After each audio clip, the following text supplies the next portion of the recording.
Hi! మీ అందరికి క్రీస్తునామంలో వందనాలండి. ఈరోజు జీవగ్రంథంలో నుంచి మనం ఒక మాట చూడగలిగినట్లయితే, యోహాను సువార్త 14 అధ్యాయం 6 వచనంలో, నేనే మార్గము, నేనే సత్యము, నేనే జీవము అని నా ద్వారానే తప్ప తండ్రి వద్దకి ఎవరును వెళ్ళలేరని యేసయ్య మనకు సెలవిస్తున్నాడండి. ఆయనే మార్గము.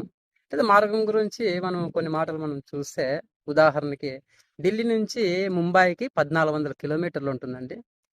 ఆ ఢిల్లీలో ఉన్న వ్యక్తి ముంబైకి ఏదో ఒక పని మీద వచ్చినప్పుడు అక్కడ ఏదైనా ప్రమాదవశాత్తు ఏదన్నా ఒక యాక్సిడెంట్ గాని ఏదో ప్రమాదవశాత్తు అతడు గతం మర్చిపోయినాడంటే, మరలా ఈ ముంబై నుంచి ఢిల్లీకి వెళ్ళాలంటే వెళ్ళగలడా? ఎందుకంటే గతాన్ని మర్చిపోయినోళ్ళు ఎట్లా వెళ్తారు అక్కడికి?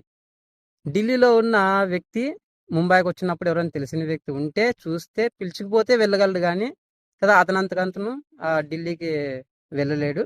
అట్లయితే మనది గూడా పరలోకము.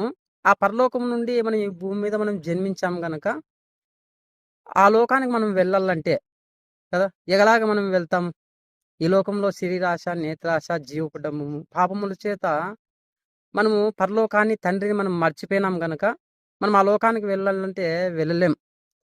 అందుకే ఢిల్లీ నుంచి తెలిసిన వ్యక్తి ముంబైకి వెళ్లి, ఆ వ్యక్తిని ఎలాగైతే మళ్ళా వాళ్ళ ఇంటికి చేర్చాడో, కదా మనది కూడా పరలోకం గనక, ఆ పరలోకంలో ఉన్న యేసయ్యే ఈ లోకానికి దిగివచ్చి, ఆయనే మనం పిలిచిపోతే తప్ప మనం వెళ్ళలేం. అందుకే మనముల్ని ఆ లోకం పిలిచిపోవాలనే యేసు ప్రభు కన్యమరి గర్భాన జన్మించడం జరిగిందండి.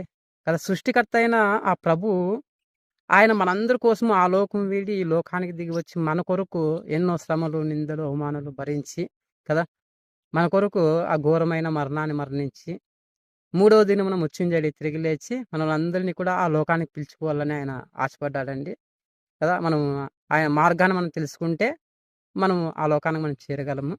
దేవుడి మాటలు దీవించును గాక.